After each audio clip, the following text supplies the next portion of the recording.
Magandang umaga po, muli ang inyong lingkod, si Chef Roy. Kumusta po kayong lahat? Shout out po sa lahat ng makakapanood ng video kong ito. Pagpapalain po kayo ng Diyos. Tungkol pa rin po sa pinopost ng inyong lingkod na maraming nagtuturo na ating Panginoong Hesus, mababasa sa Bible, edad 12 years old, sinama sa templo ng Jerusalem ng kanyang mga magulang. Pagkatapos po noon, lumaktaw na nangaral na siya, 30 na pong edad. Nauna pa nga si John the Baptist ng kunti, na binulgar po na yung lingkod na hindi po totoong ang ating Panginoong Hesus nawawala sa Bible ng 18 years. Wala pong nawawala. Pinaliwanag ko po na una ko pong post kahapon na mababasa po natin sa John 7:15. Ang sabi ng mga Hudyo, anong karunungan to? Bakit siya ganun karunong, ganun katalino? Gayon hindi mo siya nakapag-aral. Madali pong intindihin na nakita ng mga Hudyo na lumaki si Jesus na hindi nakapag-aral. Nakita, siyempre po, madali intindihin. Doon lang po sa Marcos 6:2 hanggang 3, sabi po ng mga Hudyo nung pumasok siya sa sinagoga, bakit ganun karunong ang taong ito?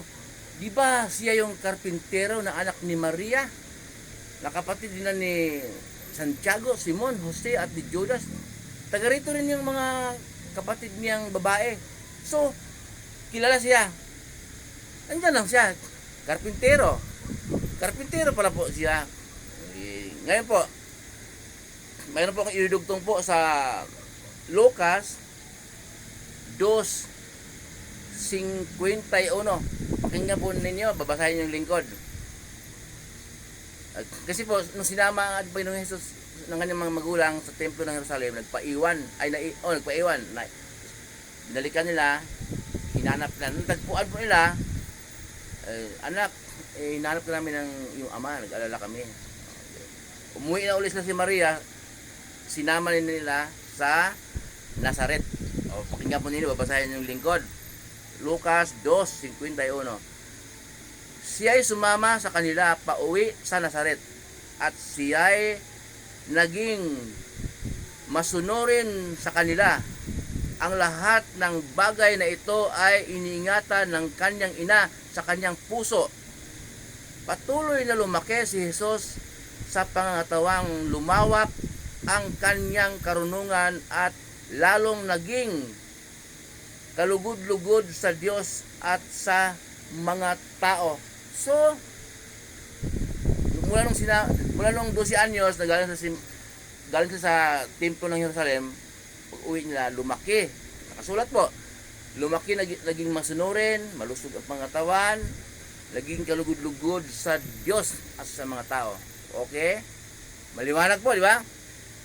Lumaki siya ngayon po, noong kaya niya magbuhat ng mabigat, yun.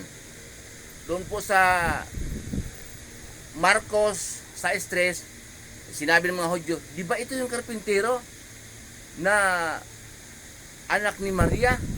Nandyan, hindi po nawawala. Karpintero po siya. Doon po naman sa John 7:15, hindi ito nakapag-aral na, ba't marunong, ba't napakatalino? Hindi po nawawala. Kaya lang po hindi isinulat sa Bible ang buong detalye, kasi po hindi po siya nagsimulang mangaral. Kaloob ng Diyos Ama yun. Bago siya mangaral, mabautismuhan siya ni John the Baptist. Sabi nga ni John the Baptist, nung lumapit siya, sabi ng ating Panginoong Hesus, bautismuhan mo ako. Sabi ni John the Baptist, dapat nga ako ang bautismuhan mo. Alam ni John the Baptist na siya ang anak ng Diyos, at Diyos na bumaba din sa lupa upang tubusin tayo sa ating pagkasala. Nasabi naman ng ating Panginoong Hesus, hayaan mong magtupad ito upang masunod ang kalooban ng Diyos Ama, makapangyarihan sa lahat. Bago binautismuhan siya ni John the Baptist, mag-ahoy na sa tubig, at bumabang espiritu Santo na dumapo sa kanyang balikat. Isang tinig mula sa langit ang nagsabi, Diyos Ama yung salita na yan. Ito ang minamahal kong anak na lubos kong kinalulugdan. Okay? Nagsimula siyang mangaral noon. Yung mga pangangaral natin Panginoon Hesus, yun po ang sinulat sa Bible. Dahil yun naman talaga ang mahalaga. Mababasa po natin sa Mateo 17:5. Tinig mula sa langit, sabi ng Diyos Ama, ito ang minamahal kong anak na lubos kong kinalulugdan, pakinggan ninyo siya. So, nung nagsimula siyang mangaral, yun ang ating pakinggan.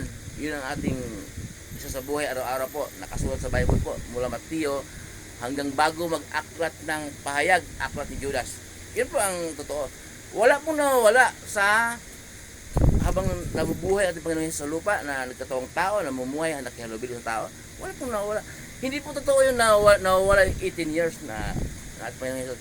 Yung iba po, gumaya na lang sa mga kwento na hindi naman naintindihan. Ang malungkot po ito, kinakalat nila, pinapangaral nila. Yun ang malungkot. Narinig ng mga kapatid. Yung iba kong kapatid po, alam naman noon pa na walang nawawala sa buhay ng ating Panginoon Jesus habang siya na sa lupa. Mga pinsan ko, mga kamag-anak ko, tumatak sa isip nila. Tumatak na nasaan daw si Jesus. May pari pa nga na nangangaral eh. Si Jesus daw, nag-aral sa India nung nawala siya 18 years sa Bible. Ito po, nakasulat. Wala siyang pinag-aralan. Sabi ng mga Hudyo, isin paniniwala natin, mga pari na yan o yung Bible. So, yung Bible po, salita ng Diyos. Hindi po ako nag-imbento po. Binabasa ko. Ang verse na binabanggit ko po, basahin din po ninyo upang hindi kayo matisod. Kaya yung sarili kong pagkatao po, yung personal kong pagkatao, andun na yung mga masungit, madaling mairita, suplado, pero hindi po yung sukatan. Nauna ko po sinasabi ng mga nagdaan pong post ko, makasarili man si Jonas, pero siya talaga ang pinili ng Diyos. Wala tayong magagawa po kung sino piliin ng Diyos na maghayag ng kanyang salita. Si Pablo, dati po, nung hindi pa siya Christian, ang pangalan niya Saul. Talagang napakasama niya. Kumuha pa kasi siya ng nagpaalam pa nga siya sa pamahalaan sa Kapitolyo na tugisin lahat ng naniniwala na buhay si Jesus, lahat ng naniniwala na si Jesus ay Diyos, tugisin. Siya po ang founder ng pagkamatay ni Esteban, para binato si Esteban, binato hanggang sa mamatay.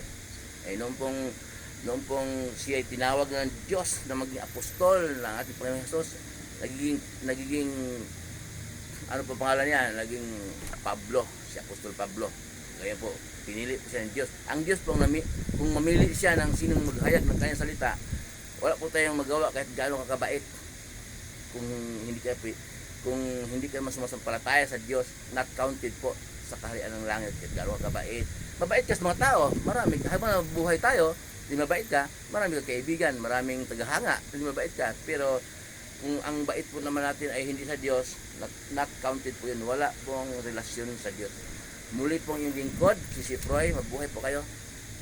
Iingatan po yung Diyos, pagpapalain po yung Diyos sa mga kasamahan kayo ng Diyos sa mga lakad ninyo, mga pinasukan yung trabaho, kahit anong negosyo ninyo, kahit anong pinagkikitaan sa buhay ayon sa kalooban ng Diyos.